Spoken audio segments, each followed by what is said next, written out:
الرحمن الرحیم رسول اللہ صلی اللہ علیہ وسلم نے ارشاد فرمایا 10 من خصال الفطرہ، 10 چیزیں انسان کی فطرت میں سے ہیں، 10 کام۔ فطرت کا مطلب جو انسان ہونے کے ناطے ہر ایک کو کرنے چاہیے۔ قص الشارب و اعفاء اللحیہ، ایک تو مونچھوں کا تراشنا، دوسرا داڑھی کا بڑھانا، تیسرا آپ صلی اللہ علیہ وسلم نے فرمایا الاستنشاق، ناک کو پانی سے صاف کرنا۔ جانور یہ کام نہیں کرتے، ساری زندگی میں جانور کبھی نہیں ناک صاف کرتا، لیکن انسان کی فطرت کیا ہے؟ ناک کو بھی صاف کرنا، جو ہم وضو میں کرتے ہیں۔ المضمضہ، منہ کو صاف رکھنا، قلی کرنا۔ یہ کتنے نمبر ہو گئے؟ پہلا ہے قص الشارب، مونچھیں تراشنا، اعفاء اللحیہ، داڑھی بڑھانا، اور تیسرا کیا بتایا؟ الاستنشاق، ناک کو صاف رکھنا، المضمضہ، قلی کرنا، منہ کو صاف رکھنا، السواک، مسواک کا استعمال یعنی دانتوں کو صاف رکھنا۔ اس پر تو کل تفصیلی بات ہو گئی تھی۔ اور چھٹی چیز فرمایا تقلیم الاظفار، ناخن تراشنا۔ ناخن بڑے بڑے رکھے ہوئے ہیں آج لوگوں نے، موبائل کی دکانوں میں جائیں تو ایک ناخن بڑھایا ہوا ہوتا ہے، اتنا لمبا چوڑا، وہ کہتے ہیں ہمیں وہ کور وغیرہ کھولنا ہے۔ تو یہ فطرت کے خلاف ہے، اس کی شریعت میں اجازت نہیں ہے۔ اس کے لیے کوئی ٹول رکھیں، کوئی بھی ایسی چیز۔ باقی بھی تو سارے کام ٹول سے ہوتے ہیں نا، پیچکس ہے، پلاس ہے، ان چیزوں سے ہو جاتے ہیں، تو اس کے لیے ناخن بڑھانے کی اجازت نہیں ہے۔ خواتین میں یہ بیماری اتنی پھیل گئی ہے، کیا دیندار کیا بے دین سب گھروں میں ناخن بڑھاتی ہیں۔ تو یہ کیسے کوئی چیز میں حسن و جمال ہو سکتا ہے جبکہ وہ انسانی فطرت ہی کے خلاف ہو؟ فطرت تو انسان میں حسن پیدا کرتی ہے نا، فطرت انسان میں حسن پیدا کرتی ہے۔ تو خواتین نے ناخن بڑھائے ہوئے ہیں، بالکل چڑیلوں کی طرح جیسے ہوتے ہیں نا، بڑے بڑے ناخن، اور دیکھنے میں اس قدر گھن آتی ہے ان ناخنوں کو دیکھ کے، اور عقل کہتی ہے کہ ان کی عقل ماری گئی ہے۔ جس چیز میں وحشت ہے، گھن آ رہی ہے دیکھ کے، اس میں حسن و جمال کہاں سے ہو گیا؟ کھانا کیسے کھاتی ہیں؟ وہی ناخن ڈبو رہی ہیں پانی کے اندر، وہی کھانے کے اندر، وہی چاولوں کے اندر۔ نہ شرم آتی ہے، نہ گھن آتی ہے، نہ غیرت آتی ہے کہ ہم مسلمان ہیں، نہ نماز قبول ہوتی ہے، یہ بھی یاد رکھیں۔ 40 دن انتہائی مدت ہے، اس کے بعد نماز قبول نہیں ہوتی۔ خواتین کو نہ اس کی فکر ہے کہ ہماری نماز قبول ہو رہی ہے، روزے ہو رہے نہیں ہو رہے، اور فیشن کا شوق ہے، وہ فیشن جس میں حسن بھی نہیں ہے۔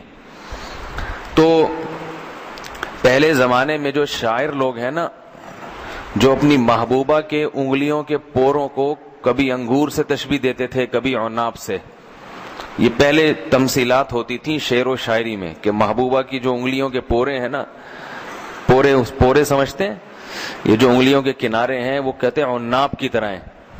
اب یہ جس کے ناخن ہوں گے نا اتنے بڑے بڑے چڑیلوں جیسے، وہ تو نہ عناب کی طرح ہے، نہ انگور کی طرح ہے، وہ تو حسن نہیں ہے۔ میں صرف یہ مثالیں اس لیے دے رہا ہوں، یہ سمجھانے کے لیے کہ انسان جب گناہ کرتا ہے تو اس کی عقل ماری جاتی ہے، جو چیز اس کے لیے ہے نہیں اس میں حسن تلاش کرتا ہے۔ جیسے مونچھیں بڑھاتے ہیں نا لوگ حسن کے لیے، تو نبی تو فرما رہے مونچھیں تراشنے میں حسن ہے، یہ فطرت میں ہوتا ہے نا حسن۔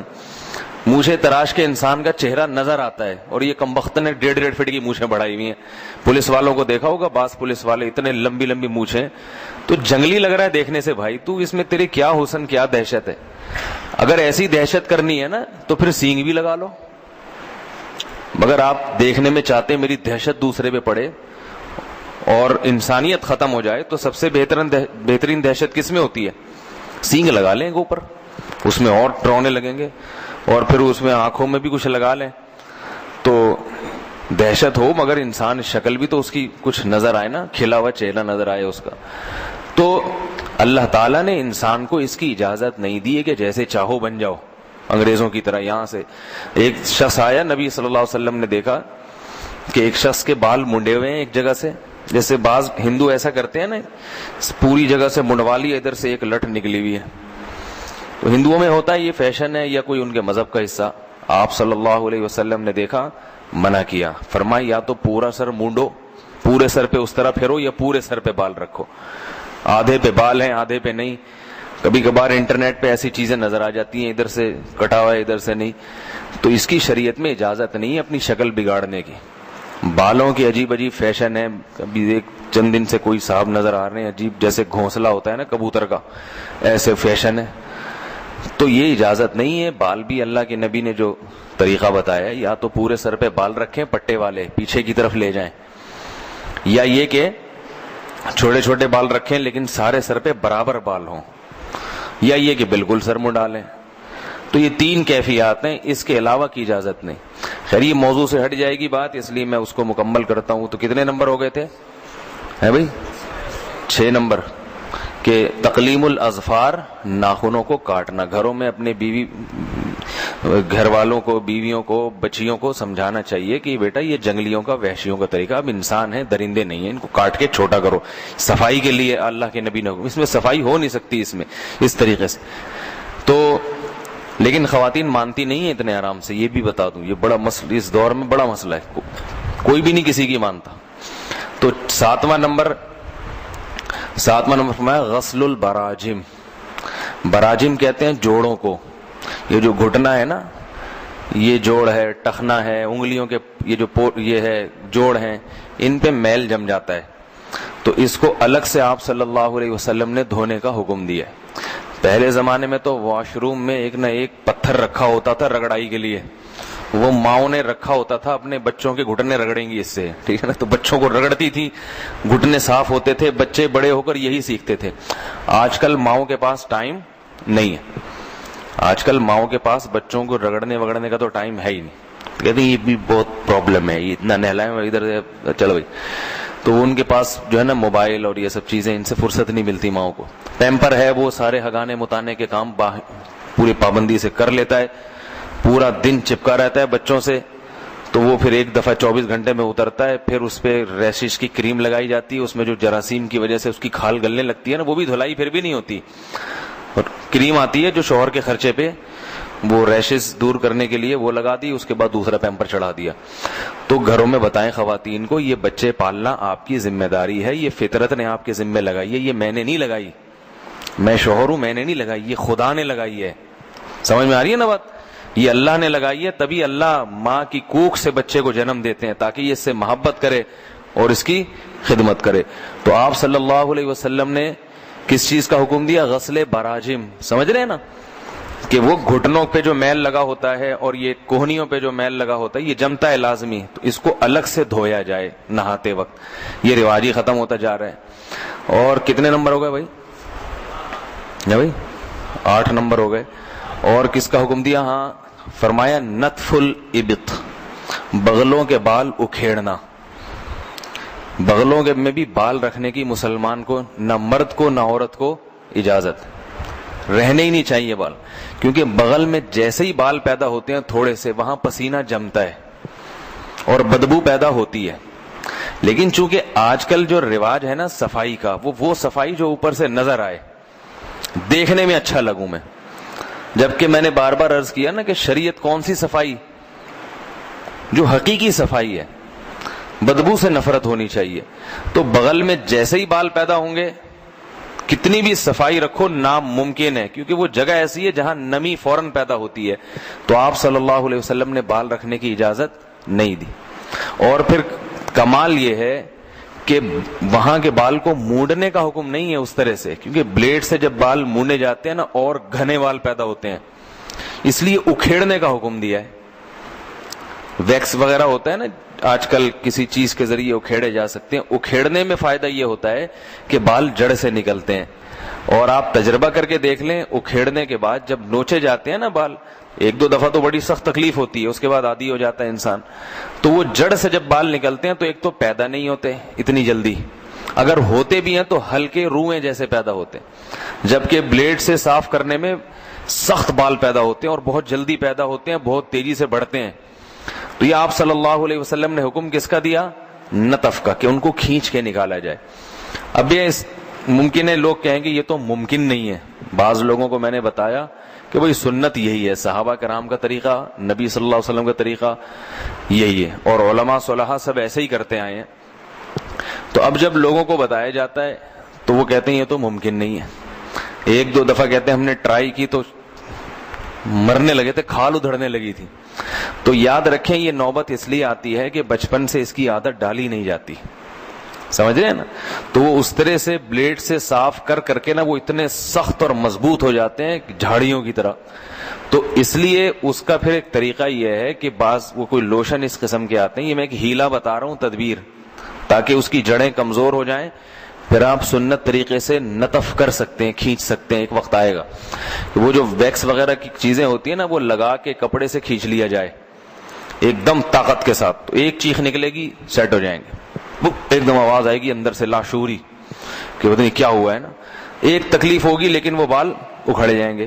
تو چند ایک مرتبہ جب اس طرح کریں گے نا تو جڑیں کمزور ہو جائیں گی. پھر آپ انگلیوں سے بھی کھینچ سکتے ہیں. تو انگلیوں سے کھینچنا شروع کر دیا تو آپ کو خود احساس ہوگا کہ پھر بال پیدا ہی نہیں ہوتے, اور بہت عرصے کے بعد ہوتے ہیں, اور ہوتے بھی روئے جیسے باریک بال ہیں, اور کچھ وقت کے بعد وہ پیدا ہونا ختم ہی ہو جاتے ہیں. تو یہ آپ صلی اللہ علیہ وسلم کی سنت ہے, اس میں حکمت ہے, اس کی کوشش کرنی چاہیے. لیکن اگر یہ نہیں ہوتی تو کم از کم بلیڈ سے ہی کر لے, کرے ضرور. یہ بھی مرد کو بھی ہے, عورت کو بھی حکم ہے اس کا. کتنے نمبر ہو گئے بھائی؟ 9 نمبر ہو گئے. اور 10واں فرمایا حلق العانہ, زیر ناف بالوں کا حلق کرنا. حلق کہتے ہیں اس طرح سے صاف کرنا, اس میں اجازت ہے کہ اس طرح سے صاف کیا جائے, اس کو سنت ہے بلکہ یہ عمل. تو لیکن عورت کے لیے جو زیر ناف بال ہیں اس میں اس طرح سے صاف کرنا مکروہ ہے. اس کو اس حداد کا حکم وہ ہے, استحداد کا لفظ آتا ہے کہ وہ جو ہے نورا کا ہے کہ چونا وغیرہ یا کوئی ایسی چیز جو آج کل عورت خواتین زیادہ بہتر جانتی ہیں, اس سے جو ہے بال بھی صاف ہو جاتے ہیں. لیکن مرد کے لیے حکم کیا ہے؟ بلیڈ وغیرہ سے وہ کریں.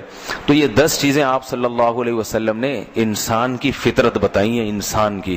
تو چونکہ مسلمان کو اسلام فطرت ہی کا دوسرا نام ہے, اس لیے مسلمان کو خصوصی طور پر ان 10 کاموں کا حکم دیا گیا. تو اس کا اہتمام کرنا چاہیے. اور ان تمام چیزوں کا تعلق کس سے ہے؟ صفائی سے, ستھرائی سے. یہ رہے گا تو اندر کا جسم صاف رہے گا. ایک چیز, ایک نمبر آپ نے شاید چھوڑ دیا کہ نمبر گننے میں 10 ابھی ہوئے نہیں, اور 9 نمبر ہوئے ہیں, کیونکہ مجھے ایک اور لفظ یاد آیا تو اس سے پتا چلا کہ یہ 9 ہوئے بھی 10 نہیں ہوئے. اور ایک چیز فرمائی, انتقاص الماء, پانی سے استنجا کرنا. بعض علاقوں میں ٹیشو کا رواج ہوتا ہے, یورپ امریکہ میں 6 مہینے ٹیشو پہ ہی چلتے رہتے ہیں. تو چلو ایک آدھ دفعہ ہو گیا, کہیں آدمی پرابلم میں ہے, مشکل میں ہے, ٹیشو استعمال کر لیا. اب 6 مہینے ٹیشو ہی چل رہا ہے بھائی, یہ تو گند ہو جاتا ہے اس سے. وہاں جو باہر ملکوں میں رہتے ہیں وہ کہتے ہیں, وہ ہمارے حضرت گئے, ایک واقعہ سناتے تھے ایک صاحب کا, خود بھی گئے تو بڑے پریشان ہو گئے امریکہ سے. حضرت بہت صاف ستھرے تھے, ہمارے جو شیخ و مرشد سے نا مفتی رشید احمد صاحب رحمہ اللہ, وہ بہت صاف طبیعت کے تھے کیونکہ شریعت پہ چلتے تھے نا پوری.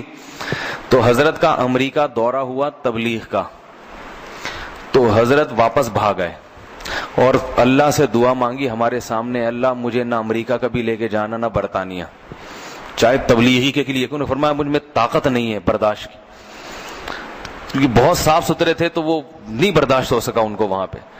تو یہی واقعہ سناتے تھے کہ مجھے عجیب سی الرجی ہوتی تھی.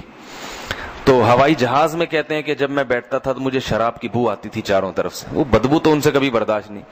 فرماتے ہیں جس دن امریکہ سے سعودیہ ایئر لائن میں بیٹھے ہیں سعودی عرب آنے کے لیے, سعودیہ کے جب جہاز میں بیٹھے ہیں تو خوشبو کے جھونکے آئے ہیں, صحیح ہے نا.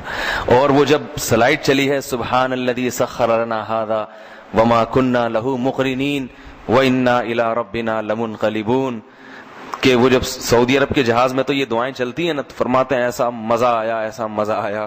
کافی عرصے کے بعد کوئی اللہ کا کلام سنا تھا جہاز میں بیٹھ کے, ورنہ ان کے جہاز میں وہ ٹش پشی چلتی رہتی تھی جو ہے نا انگلش میں. دعائیں تو ہوتی نہیں نا, اللہ کی حمد و ثنا ہے, کچھ نہیں ہے. تو جس کو تو اللہ سے محبت ہوتی ہے نا, وہ تو کافی عرصے کے بعد جب اللہ کا کلام سنا اور سفر کی دعا سنی تو بڑا مزہ آیا. فرماتے ہیں کہ سعودی عرب کی جب جہاز میں بیٹھے نا, ایک تو شراب کی بو نہیں آ رہی تھی کہیں سے, اور وہ جو سلائٹ چلی ہے نا, سبحان الذی سخر لنا, پاک ہے وہ ذات جس نے ہمارے لیے اس سواری کو مسخر کر دیا. اور وما كنا له مقرنین, ہمارے بس میں طاقت نہیں تھی کہ ہم اس کو لگام دے دیتے. انا الی ربنا لمنقلبون, اور ایک دن ہم نے اپنے رب کی طرف لوٹ کر جانا ہے. تو یہ نعمتیں, یہ بہاریں ان کے ہاں تھوڑی ہیں. تو جہاز میں بیٹھے اڑ گئے, نہ اللہ کی حمد و ثنا, نہ اللہ کے رسولوں پر درود کچھ بھی نہیں ہے، نہ سبحان اللہ نہ الحمدللہ. تو وہ 6 مہینے میں بھاگ آئے. اور تو یہ جو ہمارے والے ہیں نا یہ بھی ایسے ہی ہو جاتے ہیں وہاں جا کے. تو ظاہری صفائی تو وہاں ان ملکوں میں بہت ہے، ہم سے زیادہ ہے، کچرا نظر نہیں آئے گا. لیکن شریعت میں ظاہری صفائی بھی ہے، اور ظاہری سے زیادہ زور ہے اندرونی صفائی پر. ظاہر پہ بھی ہے مگر زیادہ زور کس پر ہے؟ اندر کا پہلے صاف ہونا چاہیے. جب تبھی میں نے بتایا نا سب سے زیادہ زور کس پر ہے؟ دانتوں کی صفائی پر، وہ 5 دفعہ صاف کرو. تو یہ مزاج کو صاف رکھنے کی ضرورت ہے. تو اس لیے یہ جو 10ویں چیز میں نے بتائی، یہ ترتیب آگے پیچھے ہو سکتی ہے. انتقاص الماء، پانی سے استنجا کا معمول بنایا جائے. تو کبھی کبھار تو ٹشو مشو چل جاتا ہے یا ڈھیلے سے کر لیا، ضرورت ہوتی ہے، بعض دفعہ سفر میں ہوتا ہے انسان، لیکن اس کو روٹین نہ بنایا جائے، اس سے گندگی پھیلتی ہے. اللہ تعالیٰ سمجھنے کی عمل کی توفیق عطا فرمائے. خواتین کو چاہیے گھروں میں بچوں کو بچپن سے یہ چیزوں کی عادت ڈالیں. وما علینا الا البلاغ.